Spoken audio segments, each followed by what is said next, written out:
We are here with Mindy Segal, and I'm so happy to be here at the James Beard House with you. Thank you for joining me. So, you are renowned now as one of the greatest, most beloved pastry chefs in America, if I can call you that. Nice. Thank you. Thank you. But your whole career has really been Chicago, Chicago, Chicago. So tell me a little bit about how you began cooking and where you fell in love with the pastry side of cooking. Well, I cooked my entire life when I was a little girl. I loved cooking. I loved watching Julia Child. I just somehow got really curious about that other side of the kitchen, that where no one goes, in the corner. The pastry chef. Yeah.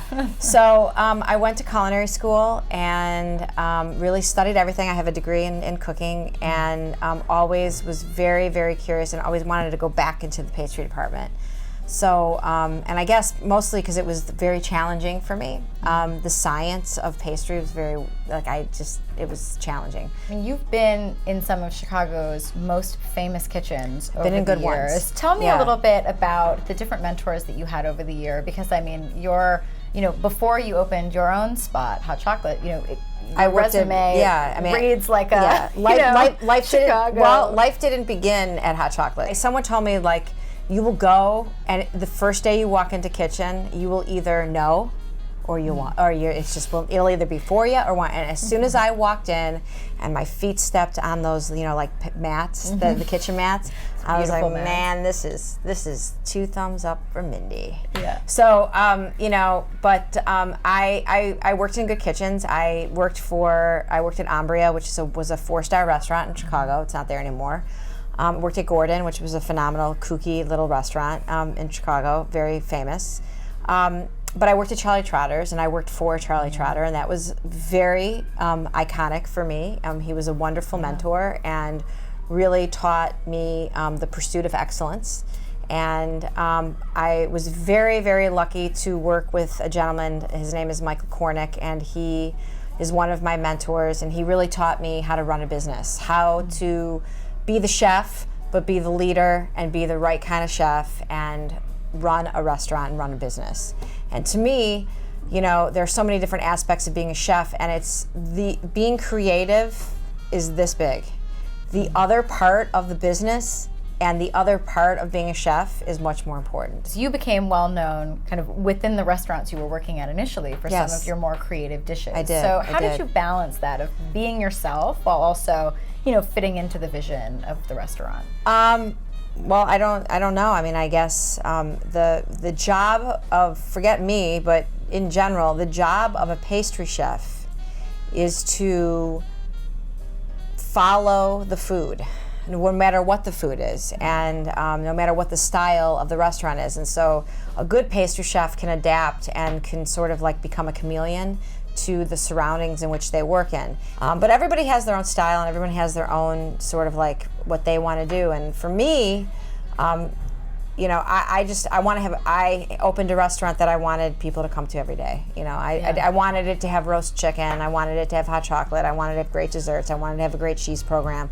I wanted to have a great burger. I wanted it to be something for everybody. I wanted it to be seasonal, obviously, and local. I'm from the Midwest, so it's the way we eat.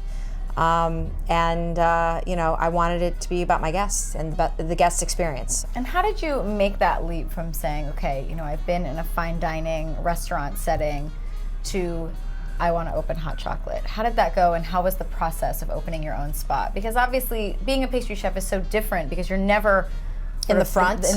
I mean, it's such a different unless you're career someone path. like me. Right. No, I mean, but you've really shown people how it can be done on some level, because I think there's always the chef and then the pastry chef, which is frustrating. Yeah, a little bit, but as pastry chefs today, we've really become very full and rounded. And pastry chefs today, we can make bread, we can make desserts, we can cook.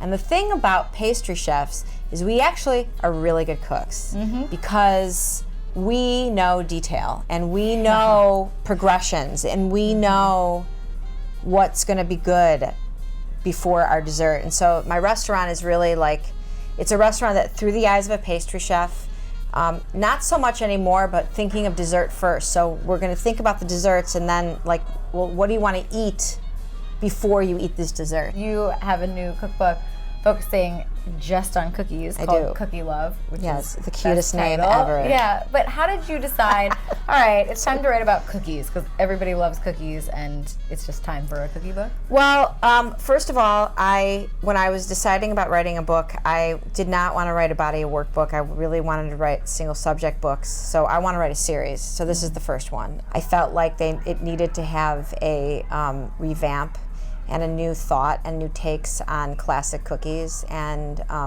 that's what I did.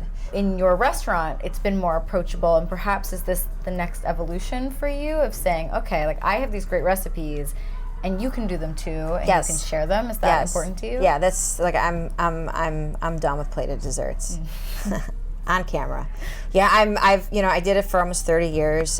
It's been fun. I love eating desserts, and I love pastry, but I love baking.